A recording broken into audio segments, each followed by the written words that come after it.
readers, reviewers, countrymen, lend us your ears.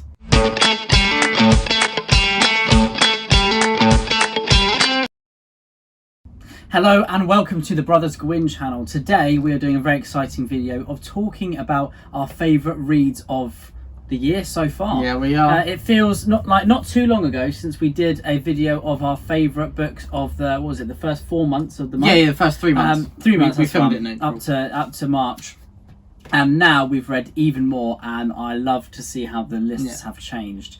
That is the beauty. There. Oh, living on a book.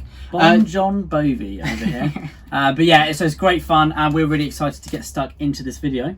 Let's just do it. Ed, so what is your 10th pick? Well, first of all, we sorry. are going to say that our favourite book so far has been Dead Gods Rising, book 2 of the Bloodsworn saga by Papa John Gwynne. That's a provisional name. Absolutely, yeah, it is a provisional name. They're working on the title at the moment. It might change, it might not. We shall see very soon. But yeah, so we thought we would have a list of books that weren't Papa Gwynne, just to make it a little bit more interesting, but just know that his book always holds the top spot. And book 2 of the Bloodsworn is... so magnifical. If you like Shadow of the Gods, then you will adore Dead Gods Rising. Awesome. But it's being edited right now. It is being edited. But without further ado, number 10, we will have some honourable mentions later on, but number 10 is Peter McLean's Priest of Gallows. Now, I think this is a fantastic addition into the War for the Rose Throne. I think of all 3 books as kind of one long book at the moment. I love seeing the journey of the characters. Thomas Piety is a fantastic main character. Peaky Blinders set in the medieval era, basically, with Billy the Boy, who has lots of magic within him, and it's pretty terrifying. I love what Peter McLean does with Billy the Boy and Bloody Anne as well. He makes the magic in the world seem actually terrifying to the main character, which is really riveting to read. And I think the series is going to hit some really big heights. I'm expecting a lot for the Priest of Crowns, which I believe has just been finished being written by Peter McLean. So very much looking forward to that. And when this comes out, we would have had an interview of Peter McLean. When we're filming, it'll be tomorrow, so we're really looking forward to that. I'll put a link to the description. Maybe it'll pop up above my head, depending on how technologically I'm advanced when I'm editing this. But yeah, so like Priest of Gallows. Just plug yourself in and be like, zzz. Okay, I memorised it now. I know what to do. But yeah, so Priest of Gallows is my 10th pick. My 10th pick, I listened to on Audible, so we love Audible. I've listened to a lot of audiobooks this year, and I'm going to kick this off with The Graveyard Book by Neil Gaiman. His narration, he narrates it himself. It was utterly fantastic. Obviously, the advantage of the author narrating their own work is that they know what the tone is, they know what they're aiming for, and you can really see that with The Graveyard Book. He hits this really light, entertaining tone that also lends a severity, and it also at times it's quite philosophical, isn't it? It's about growing up. You've got the main character called Bod. I love that name. It's quite powerful, isn't it? It is powerful. He's called Nobody, and they call him Bod for short. And his parents are killed, and he is adopted by the ghosts of the graveyard. So the Graveyard Book is a take on the Jungle Book, but instead of animals, you've got ghosts. And it's so interesting how they try and educate him as he grows up, even though some of them were alive during the height of the Roman Empire. So it's very interesting seeing their take on education compared to what we may see as education. And I think that Bod is probably his most distinctive main character. I know Neil Gaiman, he sometimes get critiqued on his main characters, but often the rest of the story makes up for it. But The Graveyard Book, I'd say, is an exception, and that is why it's on this list, and it's my 10th favourite of the year so far. Very nice. And my 9th pick is The Black Tongue Thief by Christopher Bjorman. Now, Christopher Bjorman is I believe a horror writer, and this was his debut into fantasy, but you could tell straight away that he was not a debut author. His writing was polished, excellent, really nice. The beats of the story were there, and Kinch, the main character, was just fantastic. It was delivered so brilliantly. He's so hilarious that I find myself laughing so much. Similar to a Joe Abercrombie book, I was laughing that much. And he's just got a really tongue-in-cheek sense of humour, which is excellent. I always find the best way to connect with the character is through their sense of humour, because you'd hope everyone's got one. But yeah, so Christopher Bjorman narrated this himself, and he does a fantastic Irish accent through it, really good. And I think The Black Tongue Thief is going to be a really big hit this year. It is a fantasy debut, but I think lots and lots of people are going to really attach themselves to this, mainly because it's good style. It's got a mixture of Kings of the Wild A little bit of David Gemmell in there as well, similar to The Coward by Stephen Arion as well, that I read. But yeah, The Black Tongue Thief was really, really a lot of fun. I'm looking forward to listening to it on Audible soon. You'll really enjoy it. And we've already talked about Peter McLean a bit in this video already, Ed of Priest of Gallows, and I listened to the first 2 installments this year, and I'm currently listening to Priest of Gallows. I thought Priest of Bones is the best one so far. The first installment hooks you, the introduction to these characters, I just love them taking back the territory that they've lost, or trying to, as opposed to, it follows a bit of a Peaky Blinders arc. It is Peaky Blinders in a medieval urban setting, so that's an awesome premise, of course. We love Peaky Blinders. I mean, look at the hat. Slightly different, it's not got razor blades in it. Alright, I hope. Ed has mastered. I think over these videos we need to compile a separate video of all the impersonations you do throughout. I prefer doing the Irish bloke. Oh, Master Shelby. was it, well, Sam Neill, but Inspector Campbell. Inspector Campbell. Master Shelby, I come to you for a particular set of guns. See, Peaky Blinders is fantastic, but it's a bit dangerous watching it because Ed will just talk like that for the next month. Maybe. So maybe if we've watched it and he's talking in that accent, you'll understand why. Yeah. But okay, so that is Priest of Bones. Really love this first installment of the series. It's Peaky Blinders, but I'd say with a Godfather climax-esque ending. Nice. Very cool. So my next one is Wolf of Wessex by Matthew Harvey, and I think it's fantastic. I love the name. Yeah, The Wolf of Wessex is excellent. At the time, I was feeling a little bit burned out with historical fiction set in the Viking period, set in England around the time of Alfred the Great. I think Wolf of Wessex is a little bit before Alfred the Great, but still, this did not disappoint whatsoever. I say it's true grit set in the Viking Age, so perfect. I love that kind of story, that revenge arc where an old veteran is helping someone kind of seek revenge or vengeance for their family. Excuse me. And I think Wolf of Wessex was delivered so well. I love how Matthew Harvey's writing is really different to other historical fiction authors of that period, and he goes in his own direction. The main characters were awesome, and I think the whole story arc was very unique for the type of story that it was. You know, we all know a revenge story, but it was really unique. It felt fresh. And it really delivered. I really enjoyed it. I was really pleasantly surprised, and it's made me go on to read even more Matthew Harvey, which is not a bad thing whatsoever, because I recently read The Serpent Sword, book 1 of the Bernicia Chronicles, and I thought that was fantastic too. I gave that 5 stars as well. So yeah, I would definitely go out. I think Wolf of Wessex was my preferred one out of those two. It's a standalone set in historical fiction style of writing in the Viking period. Go and get it. What's not to love? Great, and my 8th pick is Hellmouth, a novella by Giles Christian. This is awesome. Firstly, I listened to it on Audible, and it's narrated by my favourite narrator, who is Philip Stevens. Amazing performer. And Hellmouth is historical fiction, but with a horror twist, which I've not encountered with Giles Christian's writing before, except from a scene in Camelot, which is terrifying. About to say, there's one scene in Camelot, and it's like 13th Warrior on some really horrible drugs, and it's just amazing. Yeah, so terrifying, so tense. I didn't expect it. It's just visceral and horrid. But yeah, carry on. Back to Hellmouth. This, talking of being visceral and horrid. So it was inspired by myth. There is a castle, I forgot what country, somewhere in Eastern Europe. Czechoslovakia. So, okay, yeah, Republic. In Europe, and it is a castle that usually castles are built with the defences facing outwards to keep people out, but this was built inwards. Yeah, to keep something in within. And there is a hole in the middle.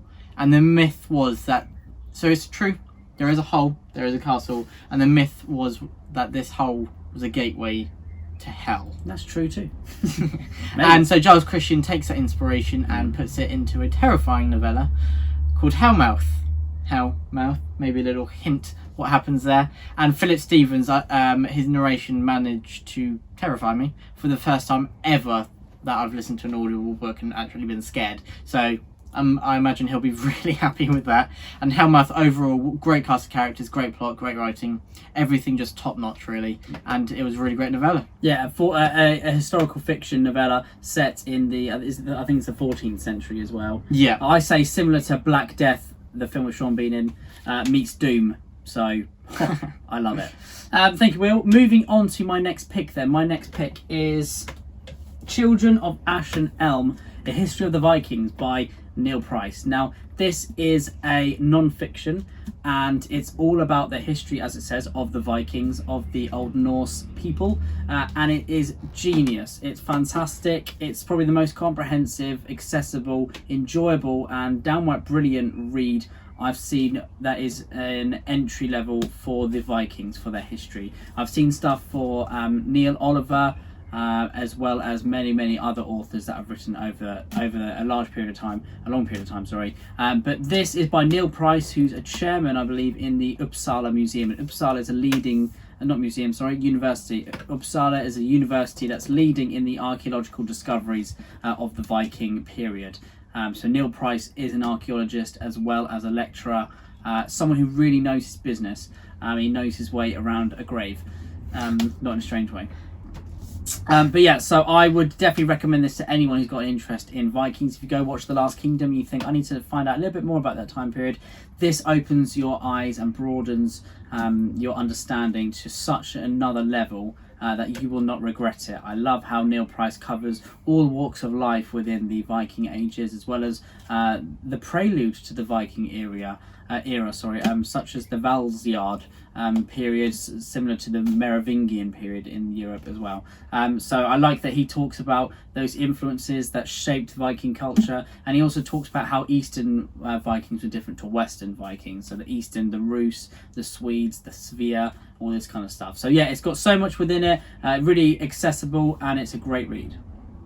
Great, and my next pick is King Richard III by William Shakespeare. I've said before on the channel that it's not the best cover. It's a lot better than it looks. I mean, this is an interesting take, but it's not really what you expect from King Richard. There's a lot cooler pictures embedded within. Let me flick to the beginning. Such as? Flick to the beginning. William, you've written in this an awful Onwards. lot. I usually don't write in books, but... So there's some pictures. And there's some of my notes. You've graffitied it. I know, I usually do not... It's a textbook though, isn't it? Yeah, I usually don't write in books, but for my textbooks, I need to. Yeah, and it was painful, but I managed to survive just. So you wouldn't write in the Silmarillion Collector's Edition? I need a moment. No, I definitely wouldn't. Don't even ever suggest that again. King Richard III is up there with my favourite Shakespeare play. I think it's all down to Richard himself. This is a historical play. Otherwise, I'd label it as a political play. There's a lot of propaganda going on. And the propaganda paints King Richard as a villain and antagonist. But that makes it so interesting. He is such a villain. And I love that. Okay, love is a bad way to say it. But I do actually love that everyone knows that he's a villain and that he's going to do some bad things, and he still manages to outmaneuver them and politically gain his own goals and destroy their careers as well. And he just manages to do it without them expecting it or being able to fight against it. It's unlike Iago. I love Iago and Othello, but his success in not being suspected. Richard is the complete opposite, and it just shows Shakespeare can do both. And it's really up there with my favourite Shakespeare plays. Excellent, thank you very much, Will. And my next pick is Adrian Goldsworthy's Vindolanda. Now this is another historical fiction, but this time set in the Roman period around 100 AD, just before Hadrian has built his infamous wall. Now it follows the character Marcus Ferox, who is basically a frontier sheriff in Britain, near where Hadrian's wall was actually built, around an area called Vindolanda, and it tells of his struggles within the Roman army as a centurion, and also against the barbaric tribes such as the Picts and other tribes as well. There's a fantastic antagonist called the Stallion, and he's a really great character. Really, it's like scary, and also he brings everything together in a really satisfying way. And then Adrian Goldsworthy's writing was just top notch. I think it's absolutely fantastic, really visceral and down with the details, and it really pulls the reader in straight away from the first chapter. I cannot wait to listen to more of it. I listened to Peter Noble's narration, and he's quickly becoming one of my favourite audible narrators. There's just a battle at the end, and it is just read perfectly. It's just so engaging, and you really feel like you're there in all of the blood and the muck, the filth. There's teeth flying and everything. It's just amazing. And I would really recommend it to people if you like the Roman period. Adrian Goldsworthy is a very well-respected historian, and he's written lots and lots of non-fiction about the Romans, which I'm looking forward to checking out very soon. But Vindolanda is, I believe, my 5th pick.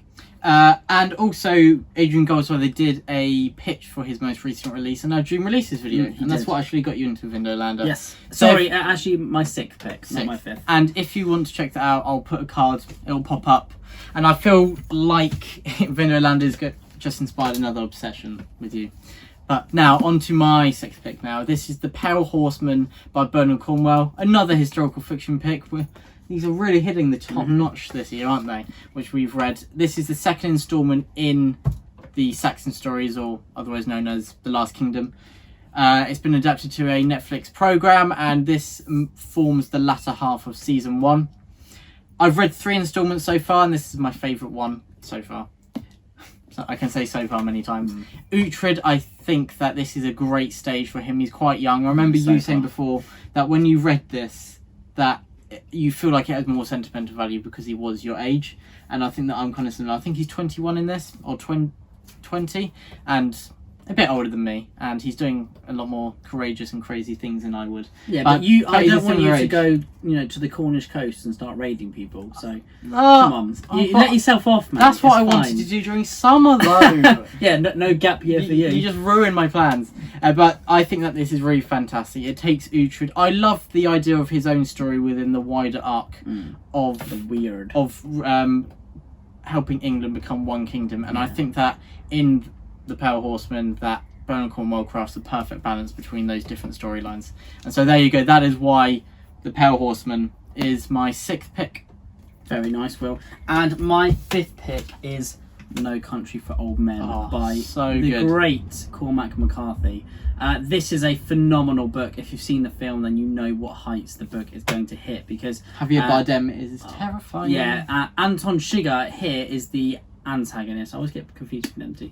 And he's sublime. He is the epitome of chaos. Sublime. Just, he's the embodiment of everything that is terrifying in the world. Yeah, absolutely. Now, Cormac McCarthy has a style to him that he changes with each book, but you always feel like it is kind of Cormac McCarthy. He has beautiful prose, as well as in here he's got really short and punchy sentences. It really does feel like he wrote the screenplay first, which he did, and then he wrote the novel from it. It feels like it's been literally translated, and I think the beats of the story is so fast paced. It doesn't really feel like a Cormac McCarthy book to the ones that we're used to, does it? Well, I mean, he adapts his voice depending on what he's reaching for that book. Yeah, absolutely, and the plot as well. Just it captures you so quickly, and it's so easy to get invested in with these characters, and then so easy to feel heartbroken when things inevitably happen to some of them as well. Chigurh, like I said, is one of the best bad characters, evil characters of all time, second probably to Judge Holden, another Cormac McCarthy character. But I think this is just a fantastic book. The character work, it's really top notch, even though it doesn't feel like he spends much time developing or even just doing the groundwork for the characters. He's just straight in. Yeah, he does a lot in a short amount of time. Absolutely. He's probably the author who I know as being the most effective for his use of words. But yeah, this novel's set in the Deep South, I believe, and I think it's set in the 70s or the 80s. Yeah. And it's about a character finding a lot of money where a drug trade has gone wrong, basically, and he gets enraptured with the people trying to find the money, the people whose money it actually is, and whatnot. And it's about his quest to basically escape with the money, with his life. It's amazing. Cormac McCarthy has just a rhythm that's really punchy and absolutely breathtaking, all in one. And the action set pieces here really have you on the edge of your seat and your heart racing. So I'd really recommend this to every single person who is watching this. And just to go back to you talking about what it's about, there's 3 POVs. There's one who is a sheriff who's following this track of crimes, and he kind of knows what's going on. Set in his old ways. He is set in his old ways. He rides a horse. And, he rides a horse, and the point is that he doesn't understand the world he's in now. Yeah. He doesn't understand why people do these terrible things. It's a bit like before he says there was a reason, now there's not. Then your second POV is the one who finds this money and tries to escape, and he's basically in constant danger. So that's He's very capable as well. entertaining in one way, but a lot of tension goes along with it. And then the third POV is Chigga, who is no words. Genius. No words. Terrifying. And my 5th pick is We Are the Dead by Mike Shackle. I love doing a read along with Philip Magnus, who's a great booktuber, and he has his own site as well. I'll put a link to his site in the description below. And We Are the Dead was fantastic. We loved talking about it together. He helped highlight a few things that escaped my notice, and hopefully I managed to do the same for him. Hopefully we both elevated each other's enjoyment. We Are the Dead, I thought it was really brilliant. So if I didn't say, this is by Mike Shackle, the first installment of The Long War, I think it's called. And I'm going to read A False Hope soon, which is a sequel. This is about, it's samurai inspired culture, and basically it gets taken over, and we have quite an array of perspectives. And Mike Shackle, I think what he really endeavours to do is take away the glorification from war, but also there is a clear good and bad, but the good will do terrible things to face the bad, and it's about, is it worth it? Does it mean that you become as bad as your enemy, or is it worth it to liberate yourself and just to be evil temporarily, basically? And it's about treading that line, and how far do you go, how it taints you. You lose your respect for humanity, and the amount of deaths, you lose what it means. And it's really, really interesting look at conflict and war, and also just on top of that, a really entertaining story with it's not flowery or it's not beautiful prose, but it's very effective and efficient. The storyline is carried very well, and Mike Shackle perfectly crafts the tone he's looking for. So yeah, that's my 5th pick. Beautiful, Will. I can't wait to read it. Oh, so good. And my next pick is Kings of the Wild by Nicholas Ames. Now, straight away, it's hilarious, it's heartbreaking, it's heartwarming as well. There's a group of mercenaries who are all best friends. They're past their best by a long shot, and they go on one final quest. There's quite a few rhymes in there. But yeah, I think Kings of the Wild is just a genius book. It has... just everything is perfect within it. It's that old style D&D kind of storytelling, with fantastical creatures that haven't been in books for a long time, and it captures this sense of camaraderie so perfectly that you feel attached to every single character and their relationships, no matter how much time they've had on the page. You follow Clay Cooper, and he is just a stoic gentleman who does his best in anything, and he's so easy to get behind. I love how there are so many different twists within this. It really does keep you guessing, absolutely, and some of the characters are just fantastic. They will go down as some of my favourite in fantasy ever. If I could pick a group of guys to go hang out with, this would probably be them. Okay, you'd never be bored, would you? There's loads of old, I think 70s, 80s rock references, which, to be honest, even though I listen to that kind of music, I didn't really understand everything. Not understand. I didn't grasp onto every Easter egg, but it doesn't take away the enjoyment whatsoever. Well, I looked on a few forums as well, as I read through, and it pointed out some of the references to me, and I was like, oh, that's pretty neat. That's pretty cool. I like that. But you don't need to know every Led Zeppelin song ever. It doesn't demean the enjoy experience. this book whatsoever. So go pick this up if you like fantasy, if you like characters, if you like friends, if you like reading about close relationships and things where characters will do anything for their best friends. Then go and pick up this book. Yeah, I think there's certainly not enough literature written about friendship at the core of the story, and there needs to be more. It's usually friends to enemies, isn't it? And here it's friends to best friends. And we can link that to my next pick. Wolfhall is not a book about friendship. It doesn't make it worse, but I think there's just a hole in literature about friends being at the heart of it, which needs to be grown on, but not with Wolfhall. This was amazing nevertheless. This is by Hilary Mantel. Oh, amazing book. First book of the trilogy. This is amazing. Thomas Cromwell is... Is it amazing? It's amazing. Now, was it amazing when you dived into it? And when I delved into it. That must be double amazing. Double amazing. Amazing. Wolfhall is set in the 16th century. set in the 16th century, and we are thrust into political England, into the Tudor court of Henry VIII, which we know a lot of things were going down then, weren't they? The break from the church, the break from the necks. That as well. Thomas Cromwell, he's pretty lowborn. He's not the lowest of the lowest, but it's incredible, his story. This is based on a true story, and Hilary Mantel is just the richness of the authentic detail and the little things that she just puts in there to let you know that she knows her stuff. It's just wonderful, and it's a story of how Thomas Cromwell rose from where he was through his ambition, his intelligence, and his grasp of human nature, how he rises to the top and somehow became one of the most powerful men in English society, and how he managed to influence the nobility. He had so many enemies, so many, and he managed to just outwit them all. He's like a real life, slightly nicer Richard III. He doesn't want to be king, but he wants to live, and his point is looking after his family. And I think it's very interesting that you know what drives him, and a lot of it's to do with his childhood. And he had a terrible childhood, as you see in this opening chapter. It's brutal. But what I love is throughout this, you know that he's referencing his childhood, but he himself refuses to acknowledge this. So whilst this is entertaining and really gripping in the political intrigue and the little exchanges and the conversations between these key characters, I love how there's also the psychological development of Thomas Cromwell as well. And you know he's doing some really bad things, but you're like, just do whatever you need to be happy. And he's not happy, and so I'm hoping that Bring Up the Bodies, the sequel, maybe he will have a moment. Yeah, it of really happiness. sounds like he's going to be happy in a book called Bring Out the Bodies. But even though that is me, that's like hope. Yeah. There is always a slither of hope.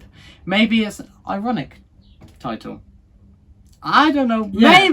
Maybe. But Wolfall, really fantastic book. Literary fiction, stroke historical fiction again, and it is truly just wonderful. That sounds like a book I want to read. Now, going into my third pick.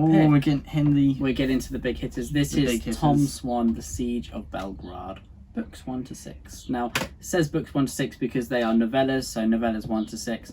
7 to 13, so there is 6 of them.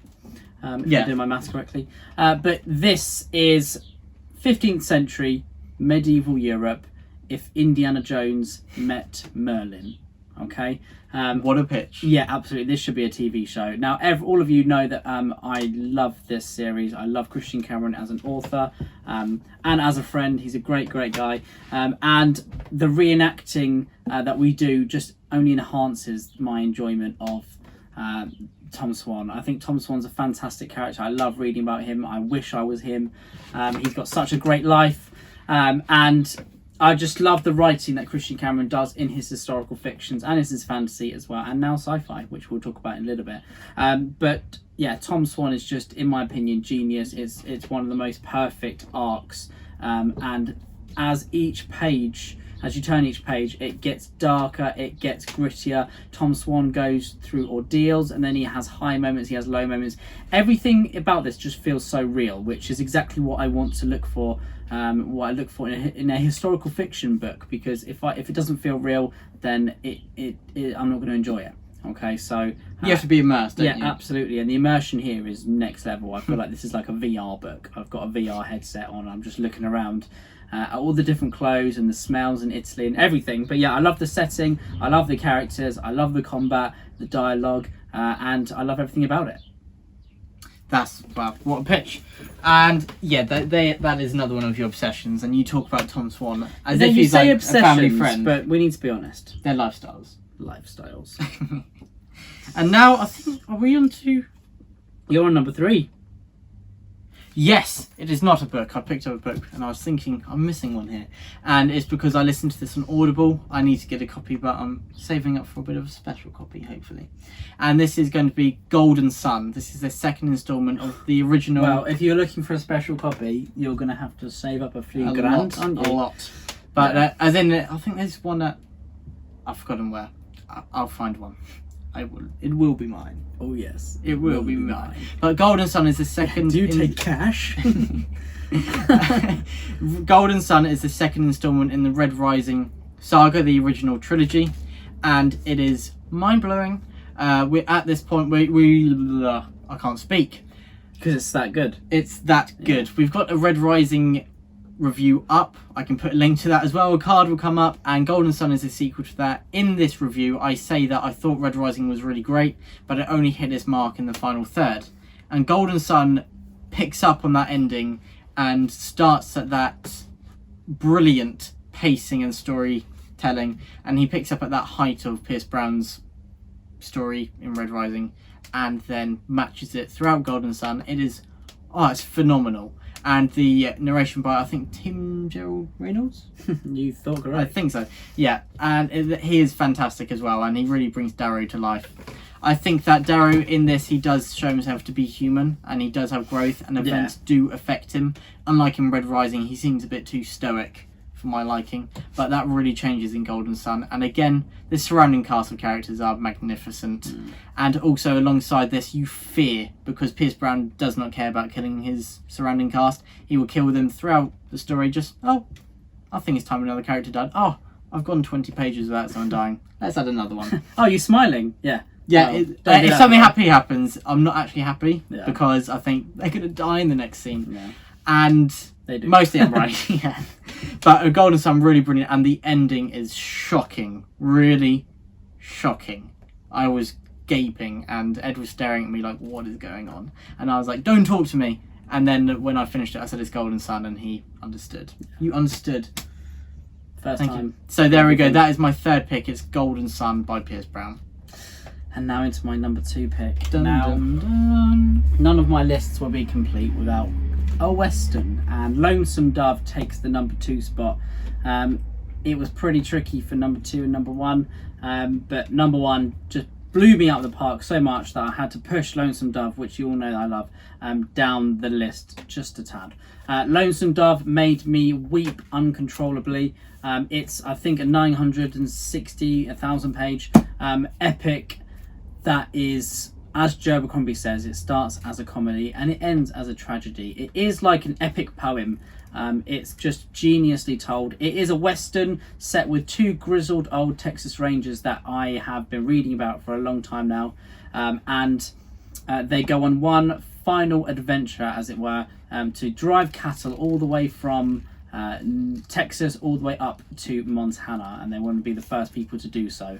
And that is their journey. They meet lots of waifs and strays on the way. There's loads of different tangling storylines.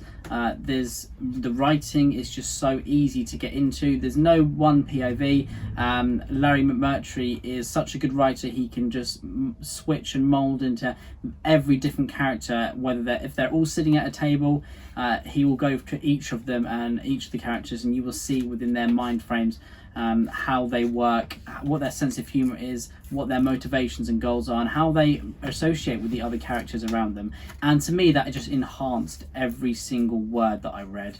I really felt like this was a living, breathing world that Larry McMurtry was actually just filming and then writing about, rather than creating in his mind. I think this was his first book, or at least his first Western, and that just was phenomenal. Imagine writing that. Yeah, exactly. It's fantastic, and it did win the Pulitzer Prize, so it's well deserved. And if you're ever going to read a Western, go read this one. Great, and now I will say my second pick. We've already talked about this, as it was in Ed's pile, and it is Kings of the Wild by Nicholas Ames. As you said, it's subverting that traditional fantasy that a lot of us know and love. We've not actually read too much traditional fantasy, but we can still spot those tropes and those roots. And then Nicholas Ames adds his own twists onto it to make it fresh and new and just unique. And he makes, I think, these characters a lot more fully fleshed than traditional fantasy you would expect from it. And they're unique as well, aren't they? Yeah, unique. Clay Cooper, they are banned. Clay Cooper is the bass player. He's solid, sturdy, reliable. He keeps them all there. You've got the crazy drummer. You've got magician Arcandius Moog. Oh, he's brilliant. I love him. Isn't he? And they're Gandalion and the whole group, all 5. Gandalon, sorry. Dandelion. Yeah. Have you been reading them? No. So these 5, they're really fantastic. I think what Nicholas Ames did so well, which places it this high up my list, is he didn't just have the humour, but he had the serious undertones as well, which he allowed for those emotional moments to come out organically. It wasn't like, oh, it's been a bit too funny and I wanted this to be serious, let's add that. Or it's too serious, let's add a bit of humour. It just seemed really natural, and I loved that. And I think Kings of the Wild, in particular, out of everything on this list, is a book that a fan of any genre would really enjoy.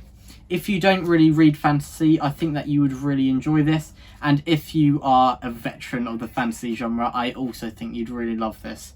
And so this is something I would recommend to everyone. I think that this is a book everyone will enjoy. You may not love it, may not be 100% to your taste, but I think you won't hate it. Exactly. I think you at least enjoy it. And so this is a book that everyone should get. And now we've got down, not quite to number 1. We're going to suspend that a bit longer. Yes. Leave it a bit longer, let the tension rise.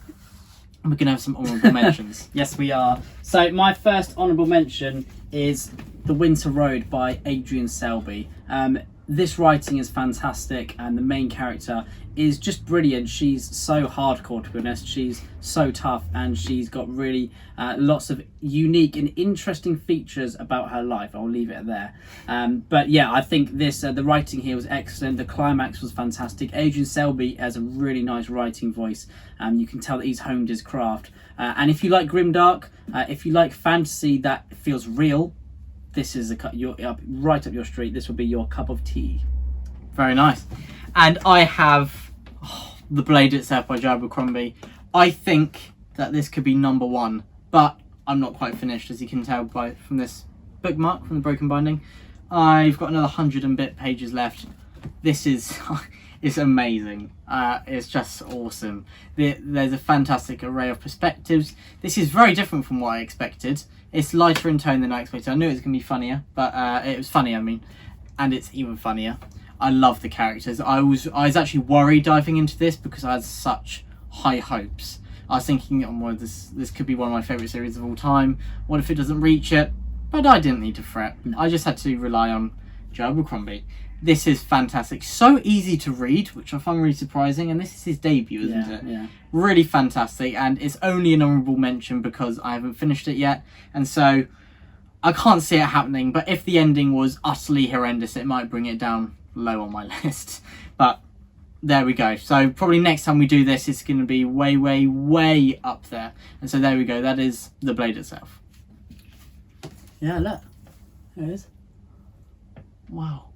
Looks wonderful. It's so high. You had me for a second there. I know. I did not know what you were talking Did you know about. that on the ceiling it says gullible? Huh?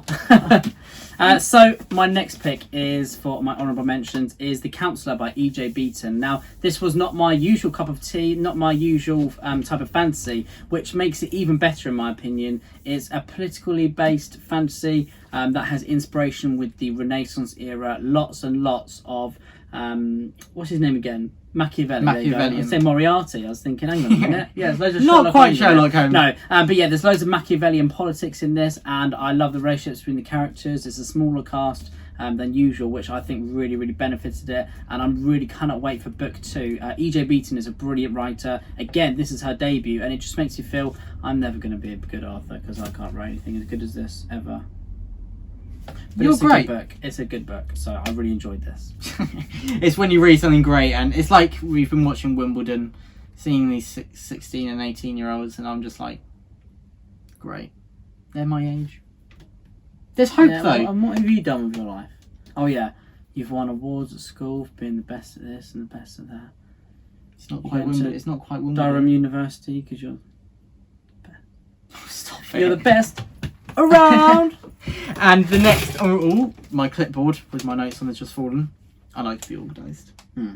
Yeah, we're like a complete opposite. Aren't we? You're just like, I'll just go with it. Yeah, But I get home from work and What it is- William has his books out ready for the video, and I'm like, okay, I need 5 minutes quickly. I'm like, What it is, I'm obsessed with stationery. If anyone follows me on Instagram and they see I did a post that I bought quite a lot of stationery in one go, and I actually just saw the clipboard, and it's so weird. I just thought, I need a clipboard. Talking of Instagram, you should go follow William at the Wolf and Crow, and you should go follow me at Wolven Armory. There we go, little promo there. And also, if you want to subscribe as well, if you're enjoying this, or if you want to see more videos like this, please do, and comment below what have your favourite reads of 2021 been so far. But enough of that, let's get back to talking books. And my second honourable mention is Mythos by Stephen Fry. This is the first of his trilogy of the Greek retellings, of Greek mythology. Stephen Fry, immediately we know it's going to be well written, don't we? And he injects his really unique and entertaining humour into this story. This tells of the origins of the gods and the titans and the other immortal deities and beings out there. And it also tells the early days of them interacting with the human race. But it doesn't go into too much beyond that, because he's got heroes, which follows out, and I'm guessing, it's quite a leap, I know, but I imagine that's probably about the heroes of Greek mythology, the demigods. I wouldn't rush into that, Will. Yeah, maybe a bit too much. It's a bit too ambiguous, really. And then the third one is Troy, which it might be about Troy. What's that city called? I don't know. Can't It remember. slipped my mind. Rome. It's probably about Rome or something like that. But, Rome was built in a day. We're so silly. We're so silly.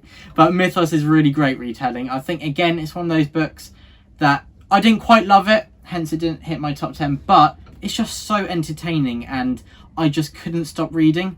I think as I get a few months later, I think, there was a bit more that could have been put in, and it did seem a bit repetitive at times, but honestly, when you're reading it, you just get carried away by the prose, and the stories are really interesting as well.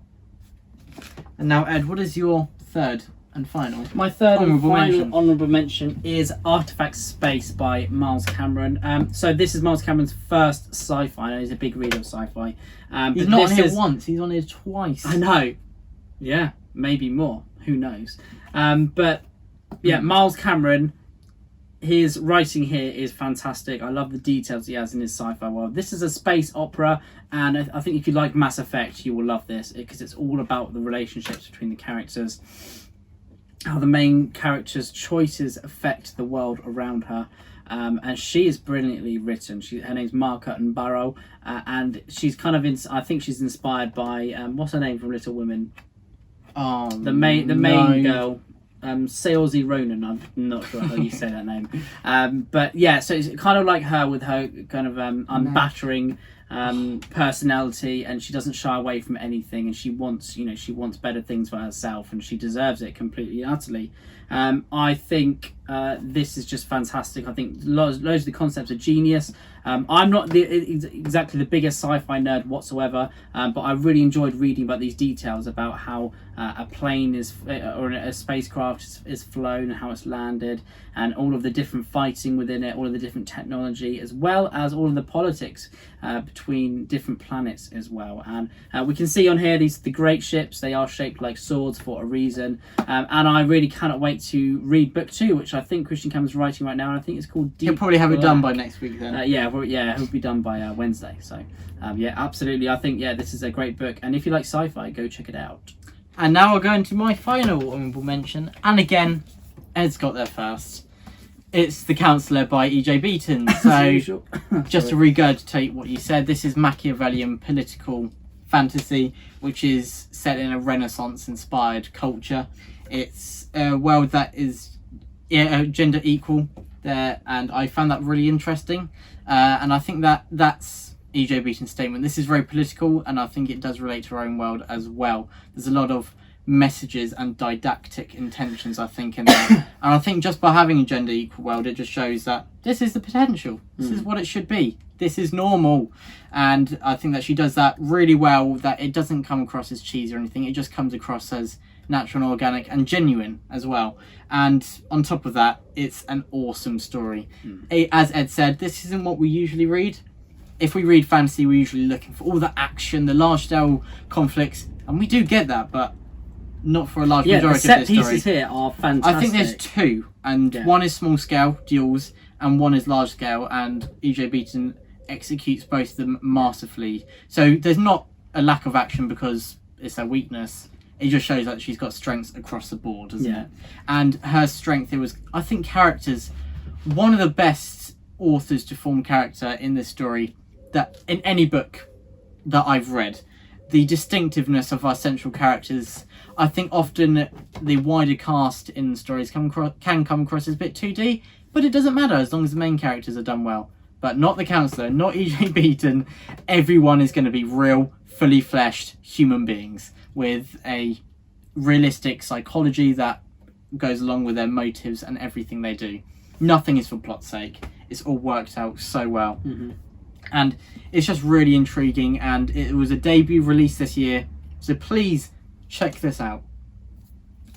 And now The big gun. We're finally going to get to our first picks. So Ed, what is your favourite read of 2021 so far? Drum roll, please.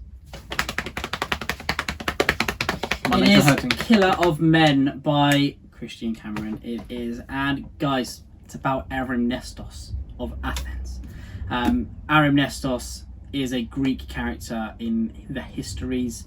I love the Greek names. Yeah, they're so good, and the Greek names here will not disappoint. Now, this follows the story of Arimnestos. It is in first person. It's Arimnestos telling his life story to his daughter, and oh my word, it is phenomenal. Straight away, this is actually the most recent book I've read on the list, and it's picked the top spot already. I think it's going to go down in my favourite books of all time. It's just genius. I love it so much. It really sucks me in straight away. Now, Christian Cameron's writing is, like I said earlier, there's so much detail to it, but it just feels like it's drip fed so perfectly. The character work all come into play, and Arimnestos feels even more real than myself sometimes. I'm like, it feels like Christian Cameron's writing about himself, you know. It feels that real. It feels just amazing. That the characters are so well done. Everyone has their own motivations. Everyone will surprise you in their own way, because that's what humans do. They're not always sticking by the same thing. You know, they're affected by war, they're affected by their moods, they're affected by all sorts of things that sometimes Arimnestos isn't aware of, other times he is aware of. Now, what I like about him is that he makes a lot of mistakes. He makes an awful lot of mistakes, and he still powers through. He tries his best. He's so honest with himself as well. He's an older man telling the story, and he gives you these little details about, you know, a little bit of foreshadowing here, a little bit of thing, you know, kind of insights as well, what he regrets, what he doesn't regret, what's going to come into play later on. And I love how it tells the story of his life. You know, it's very similar to Name of the Wind, in my opinion, how it goes from when Kvothe was a child. And these kinds of stories are the ones that you get most attached to, in my opinion, for me anyway, where you see them as a child, like you do Corban as well in The Faith and the Fallen. You see Corban as a young boy, and then it goes into his exactly. And it's like, you know, it's a coming of age story, but in an ancient Greek setting, which I'm not used to reading. I don't actually think I've read anything ancient Greek setting apart from Song of Achilles. But this blows every book I've read this year out of the water. And it's just fantastic. If you have a fascination with ancient Greek culture, Christian Cameron is an avid reenactor, and he does have a bronze cuirass, a breastplate, so that just shows how into it he is.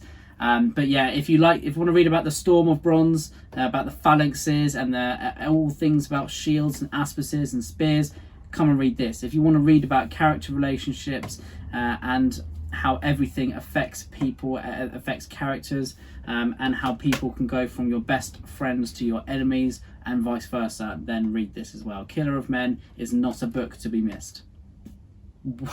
What a pitch. How am I going to follow that up? But hopefully you will love that as well. Do you want a drum roll? Yes, please. Oh wow, you stepped it up. It is The Fires of Vengeance by Evan Winter. This is the second installment of The Burning. Oh, I love this so much. So much.